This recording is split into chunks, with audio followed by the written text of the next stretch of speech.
I first knew Normandy Chair for Peace through Emilie Gaillard. My colleague that I already knew from the Université de Rennes.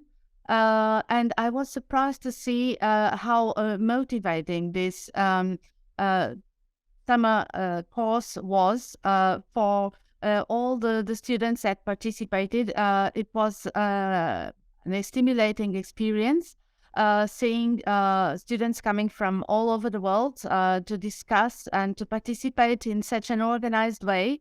And we could see that despite that we were still ending a pandemic, but we were so engaged that we couldn't realize that that was not a real UN activity, because in fact they were playing their roles so seriously, and they have taken it so seriously that the result was really, really engaging, and it was motivating for everyone. I myself was thinking about organizing something similar, but I don't have the knowledge, the expertise, and the network that Emilie has, so I'm afraid I will not be able to attain such a degree. But anyway, the experience was extraordinary for the fact that it was so interdisciplinary and so engaging in what they wanted to organize themselves, the students that were participating in the different activities of the Chair Normandy for la Paix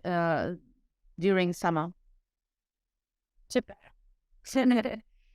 So first of all, you are the leader of the line of research innovation responsable, legal, how do you say, responsible legal research and innovation. Okay. So Alexandra, you're leader of the line. Can you please introduce us to your research line and what is the aim and the goals, please? Yes. Responsible research and innovation is something that is already existent in other sciences. The European Union has pushed this objective of promoting responsible research and innovation throughout Europe, using different indicators of how research that is carried on in different sciences can be responsible. And responsible means doing research with people and for the people.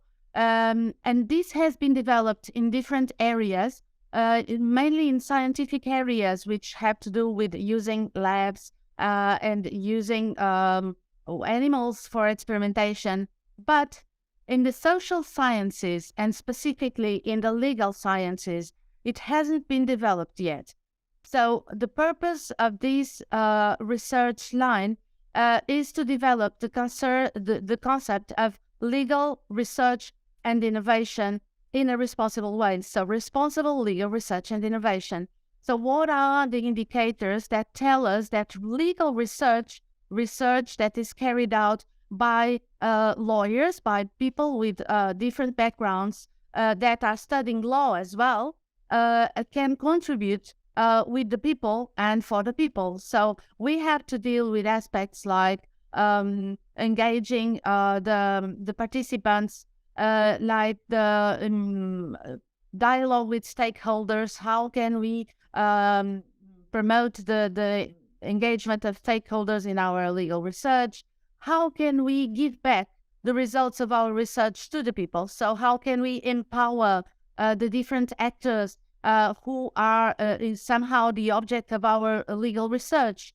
If it is future generations, how do we engage, for instance, the children and younger generations in our research? How do we empower them to make them feel that they have to be responsible citizens and they have to participate in the public life and activities and in policies and so on?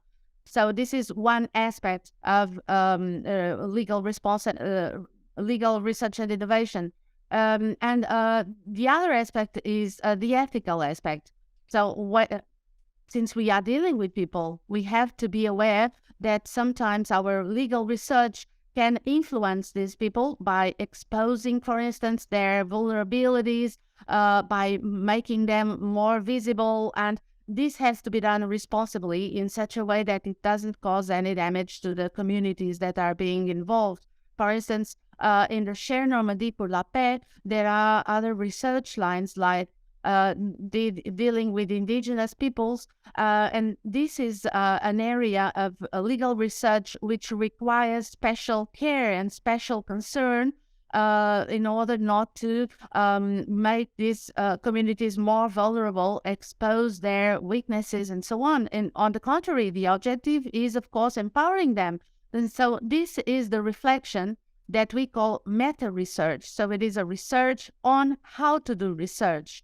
And this has been developed in other areas of science, as I have explained before, but not in the law. So it is important to see how legal researchers, be them lawyers as we are, or other researchers which deal with law, like sociologists, anthropologists, and so on, how they can use their research in order to promote sustainable development. At the end of the day, that's the objective of responsible legal research and innovation. Can you just give a short of, could you please give an overview of the topics that you have selected for this book? Yes. So the objective of this book is the reflection about the indicators for responsible legal research and innovation from a legal perspective. So there are 6 indicators of responsible research and innovation, which must be applied to law. And these indicators are governance, education, ethics, open access, gender, and engagement. And these different aspects should be looked at and explained from a legal perspective, from a legal point of view. So if we talk about education, for instance, as an indicator of responsible research and innovation, and we want to apply it to the legal research, we have to think about ways of educating the different actors, legal actors that are our object of research, so that they can be more aware of their rights and duties, and so we can have a transformative research. If we think about innovation, for instance, because it is, as I said, responsible legal research and innovation, the ethical aspect is very important, because innovating in law is very important. One example is the Portuguese law on climate, which has innovated by recognizing for the first time ever a stable climate as common heritage of humankind. So this is a legal innovation. But are there any ethical aspects which must be regarded and respected during our research? When we as researchers, working alone or in a team, in a research team, when we propose new legal instruments and new legal methods, we have to respect the ethical aspects of this research. And so the ethics is something that is very present when we talk about legal innovation, rather than research, but also on legal innovation. We cannot propose novel legal instruments which are likely to cause risks to the people, which may cause, environmental risks, for instance, because law as well has this transformative power. And if we invent, to put it somehow, if we propose and create new instruments that are likely to transform society and economy as we wish towards sustainable development, we are aiming anxiously at this transition towards sustainability. And in this transition, we have to innovate and create new instruments of law. And these instruments must be very careful in not putting at stake any values which might be endangered with the legal innovation. Then the other aspect is open access. We want research and legal research to be accessible in open access. That is why we are organizing events and activities in which the colleagues from Chair Normandy pour la paix have already participated, and which are freely open for everyone, and they are recorded and they are diffused worldwide, and no one has to pay anything. So open access is one of the aspects that we want to fight for in responsible legal research and innovation. The other aspect is gender. Of course, gender must always be present, and gender balance has been a concern in our teams. We try to have different participants and members from different genders, and we think that this can influence legal research as well. And so in the book, we will have a chapter also on gender issues in legal research. And then about engagement, we will have one chapter also on how to make people aware of what is going on in legal research. So it is about communication, communication of legal research using plain language. So language which can be understood by anyone.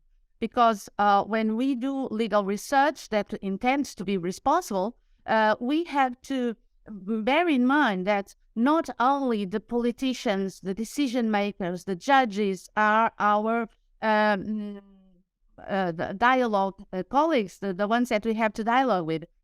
We also have to think about the people, the lay people who are not aware of the technical jargon of law, and we must use simple words to explain the results of our research and how they can use this research for their own purposes and to overcome the different hurdles and societal challenges that we are facing nowadays.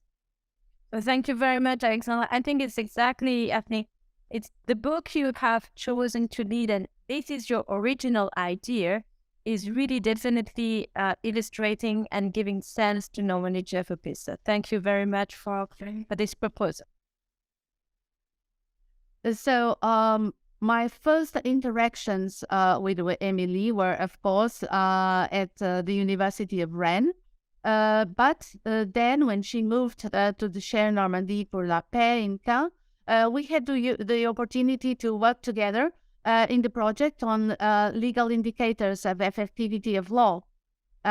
This was a first activity that took us to work together with Michel Prieur on the development of a case study in Portugal regarding the legal indicators for protected areas, natural protected areas.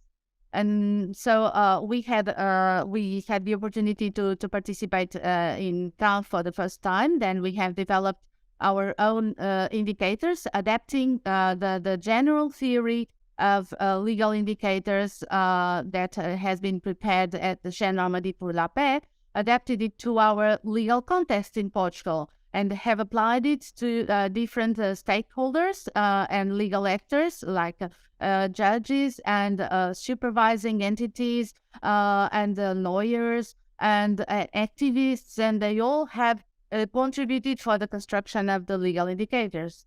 We had other opportunities to participate as well in activities organized by my own university, by the Faculty of Law of the University of Coimbra, where we had the greatest pleasure of receiving Emilie Gaillard at Coimbra University for a conference on legal innovation. We were very happy to hear how she relates research on future generations with the aspects of a legal responsible in innovation. Because it has everything to do with what we are doing, responsible innovation, which is focused towards future generations, has to be thought about, and it has to be a reflection on how we can introduce that in every law. Of course, in environmental law, but also in other subjects of law, like health, for instance, or insurance, and different areas must have some reflection of the interests of future generations.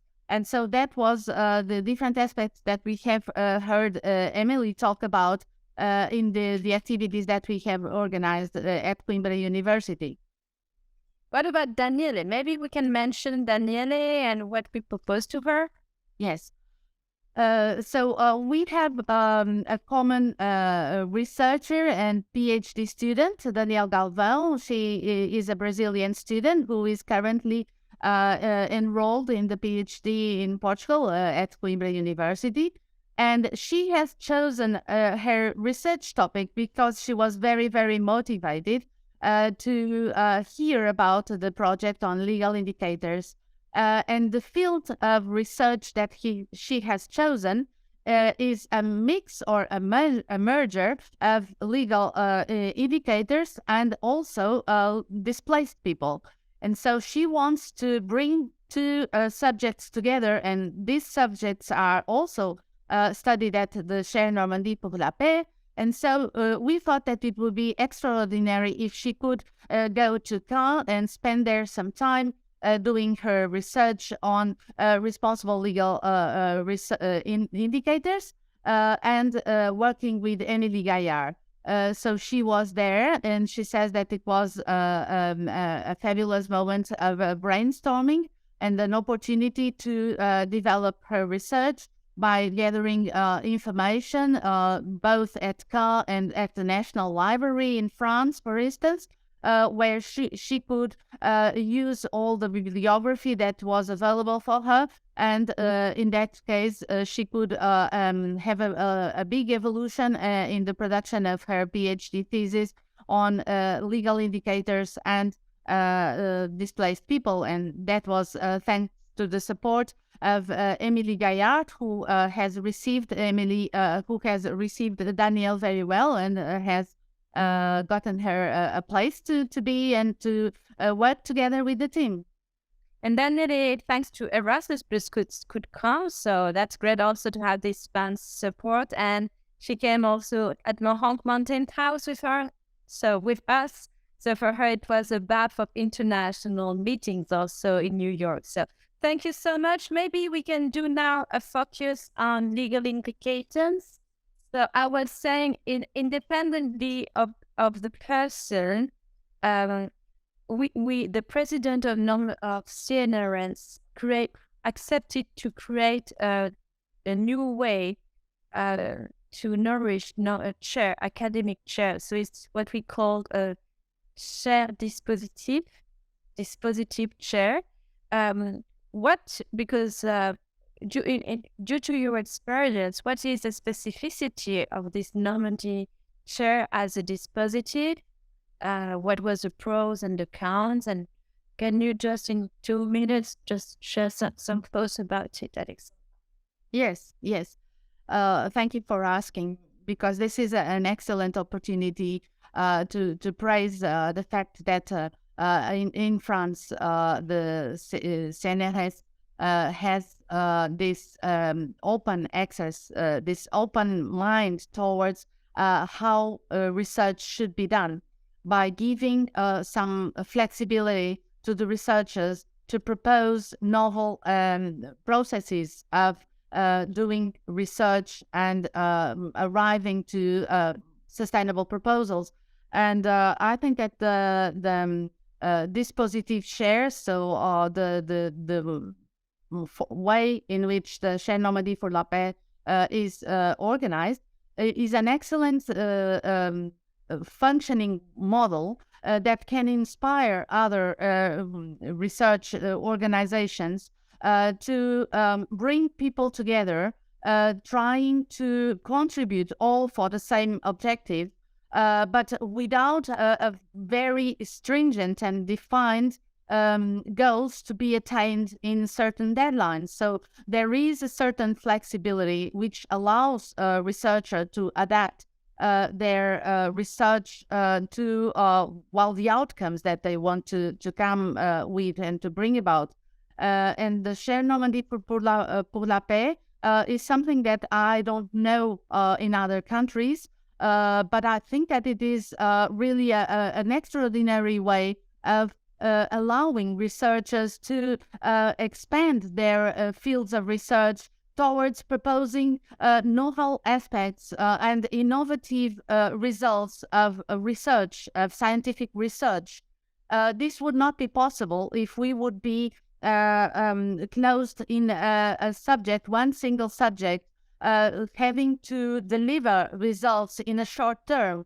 So the fact that we have an expanded period can bring about results which are more ambitious and which can be attained in a longer period and engaging more people. So I think that the example of Chaire Normandy pour la Paix is inspiring for other research organizations which can use this model to push novel systems of innovation in science. And this is mainly legal and social innovations, because all the lines in the Chaire Normandy pour la Paix have to do with legal and social aspects, but also, of course, related with technology. There is the line on transhumanism and so on. And so it is a way of reflecting on the most cutting edge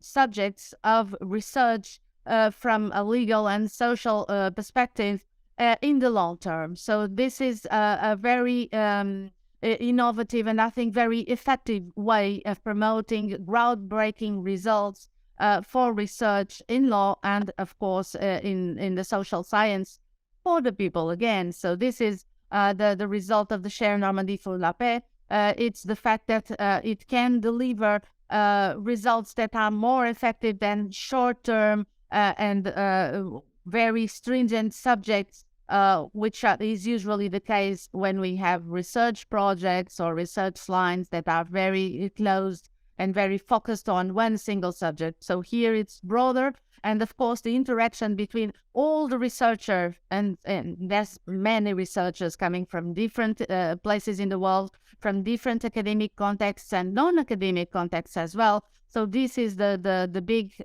richness, I think, of this Chaire Normandy pour la Paix. Yeah, because yes, you're right. What was the specificity is to have the possibility to be so open to share widely all around the world. When we started NCP, we started by launching the line of legal indicators of the effectivity and effectiveness of environmental law. And it's Professor Michel Prieur, who is one of my mentors, who really understood that Normandy Chair for Peace was a specific opportunity. And he created this international team, and we started working really just 3 months after the creation of NCP. Can you please recall how we created these lines and how we went through pandemics, and also how each team at the international level created their own teams? Yes. It was an honor to be invited by Professor Michel Prieur to participate from the beginning in the creation of this research line on legal indicators of effectiveness of law in the Chaire Normandy pour la Paix. The group is called Indigène, using the French acronym. And the objective was to understand, first of all, the concept of legal indicators of effectivity, which had already been extensively explained and written about by Michel Prieur and other researchers, not just lawyers, but also from other fields of science, and then have a sort of a spin-off. So trying to develop and apply the concept outside the French context. We were aware of how it had been applied in France and how the results would be studied and developed further in France. And we would have to adapt that to our own legal context in Portugal. And that's what we did together with other countries. It was Portugal, France, Tunisia, and Brazil in the beginning. These were the core countries which were accepted to participate in the construction of a concept that could be applied internally in our internal laws. And so what we did in Portugal was to create a team which was interdisciplinary. It didn't have only lawyers, but also colleagues from social sciences, sociology, and economy, and people who had already extensive research on indicators of sustainability in general. So their previous experience was very important for our construction at the national level of the concept of legal indicators, because they already had studied sustainability indicators. And so we had very long discussions on how we could define the scope of research. So the objective of our case study, our first case study, was on Sustainable Development Goal 15, so life on land. And we had to choose one specific area to study. We have chosen a place which is simultaneously a Ramsar site and also a Natura 2000 site, and also a site belonging to the national network of protected areas in Portugal.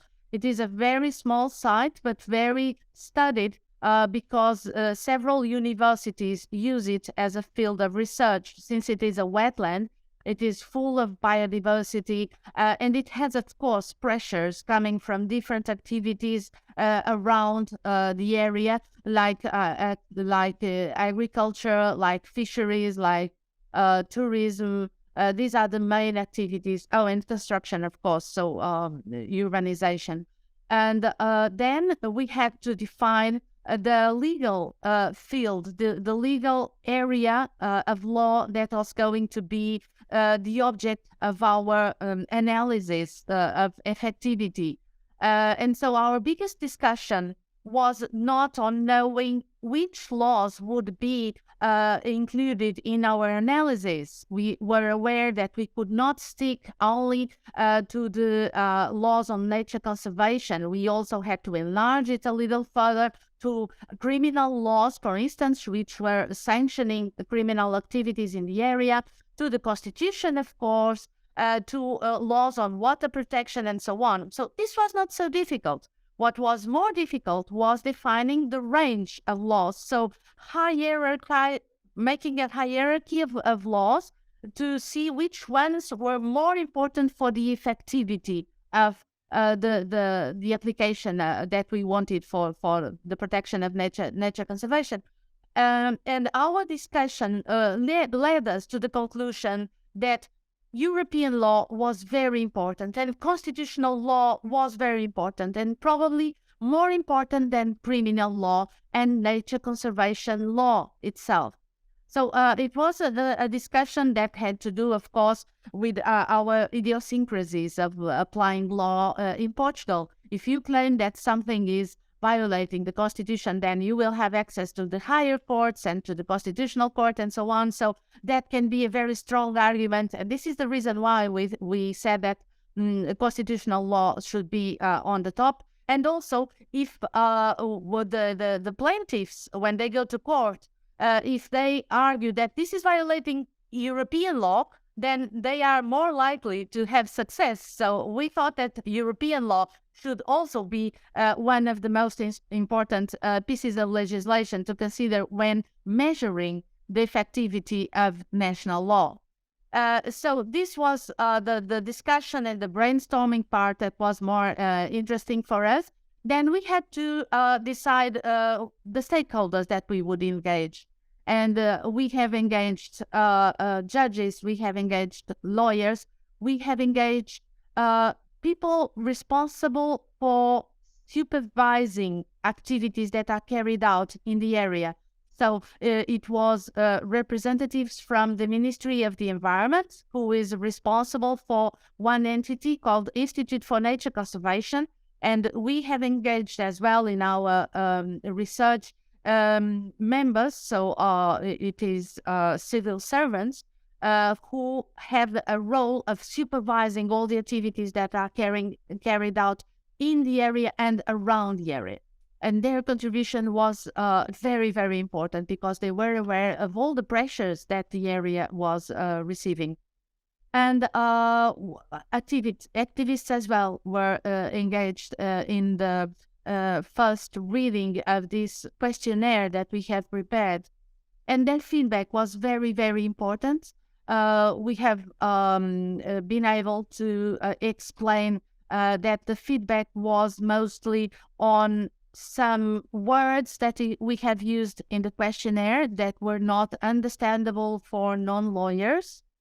Also, on the objective aimed at with the questionnaire itself. They could not understand, and they have said so in the feedback form that we have provided them, that they could not understand why they were answering these questions, what was the purpose of the questionnaire. So we thought that it was important to make them understand that we are measuring law. And this is, I think, the most important idea of this line of research promoted by Michel Prière, the fact that we can measure law and know whether this is an effective tool towards sustainable development. If we can use law to transform society, to transform economy, and to make the functioning of the socio-economic field more sustainable, and the human activities more in line with sustainable development and the vision of sustainability.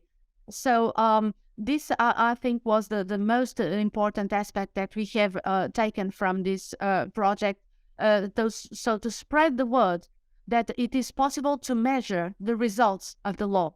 And laws are not just words in a paper. Laws can be a very effective tool, and we must know what makes law effective and which aspects, which dimensions of law, which features of law influence its effectivity, regardless of other aspects like, I don't know, corruption or fundraising or awareness of what is going on, which can also be important supports for the effectivity of law. But this project on legal indicators is more focused or specifically focused on legal indicators. So it's not about how the economy can trigger more results and more transformation through law. No, it's on knowing how we can shape the laws in order to make them more effective. You are the leader of the line of responsible, innovative legal research. Yes. Can you explain to us what it is about? Yes. So responsible legal research and innovation is a line of research which is dedicated, excuse me, I will start all over again. Okay, so a responsible legal research and innovation is a line of meta-research. So it deals with a research on research.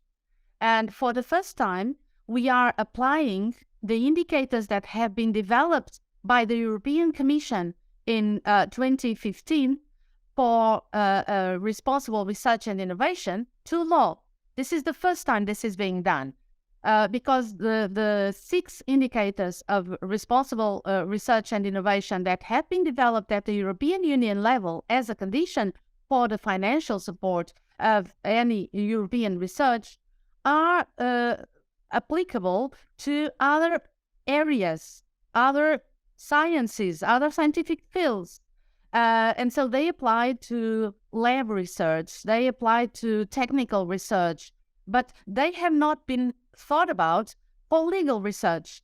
However, we as researchers in law have also to think about the contribution of our research for the development of society and for sustainable development. And so we have to follow the same motto that is inspiring our researchers, which is doing research for people and with people. And in law as well, we work for people and with people. And so we have to respect the indicators of responsible research when we do legal research. We have to respect the ethical aspects, the engagement aspects, the gender aspects, the governance aspects, the educational aspects. So all the different indicators of responsible research have to be applied in law. And the other aspect, which is also very important, it's because it's not just responsible research, it's also responsible innovation. And in law as well, we have innovation. There are legal innovations. There are novel concepts of law which are being proposed, new instruments. And in France, there are several new instruments of law.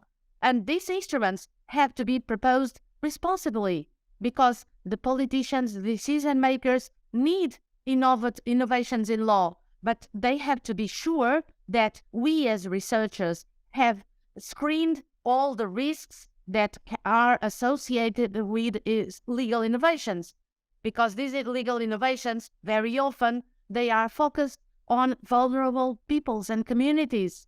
And we have to be sure that our innovative proposals, our legal innovations, can contribute for sustainable development without leaving anyone behind, without posing any risk for vulnerable peoples and communities.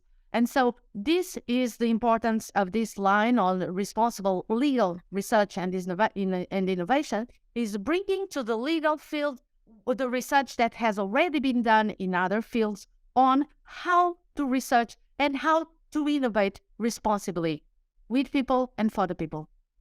I definitely think when I hear you that actually the Normandy Chair for Peace is the first academic chair to put that in application, because we have innovation, we have ethics, we have question about technologies, and also this link with governments such as, because it's Normandy region which funds. Thank you so much. So Professor Michel Prieur created the first line of research on legal indicators measuring the effectivity of the environmental law. Can you explain what it is about, please? So in 2019, Michel Prieur, the emeritus French professor of environmental law, has addressed an invitation for several lawyers in 4 countries, besides France, also Tunisia, Brazil, and Portugal. And these lawyers were engaged in a project called Measuring the Effectivity of Environmental Law Through Legal Indicators.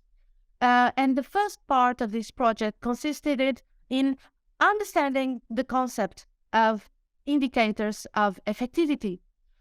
This concept had been developed by Michel Prieur and his team in France, other colleagues also outside France, from Morocco and so on, who had with him developed and published on the concept of legal indicators of effectivity for environmental law. These indicators have the objective of measuring the effectivity of environmental law, because laws can be very effective or they can be less effective depending on some features which have to do with the different aspects, the levels that the law is approved, and also who has the responsibility to apply the law, and so on, different aspects that influence the effectivity of law. And after we have understood the concept, our role as lawyers from other different countries was to expand the concept and apply it in our national laws. And so we have created our own national teams in Tunisia, Brazil, and Portugal, which were interdisciplinary teams composed of different people coming from different scientific backgrounds, which have worked on producing a questionnaire, which was an adaptation from the French questionnaire that had been applied at the Chaire Normandy pour la Paix to determine the effectivity of the law applicable to a nature conservation area. So we have chosen our own nature conservation areas, and we have identified the pieces of legislation which were applicable to those areas in our own countries. And we have developed a questionnaire that is addressed at the stakeholders which apply the law locally. Not just, of course, the lawyers or the judges, but also the public administration who has to apply the law, also the activists who are one of the main whistleblowers responsible for making sure that the law is applied. And we created, with this national adaptation, a model for assessing the effectivity of law. And this model, with the questionnaires, was submitted to a pool of participants in the research, which, as I said, was composed of judges, of people working for the administration at the central level, also at the municipal level, activists, lawyers, and so on.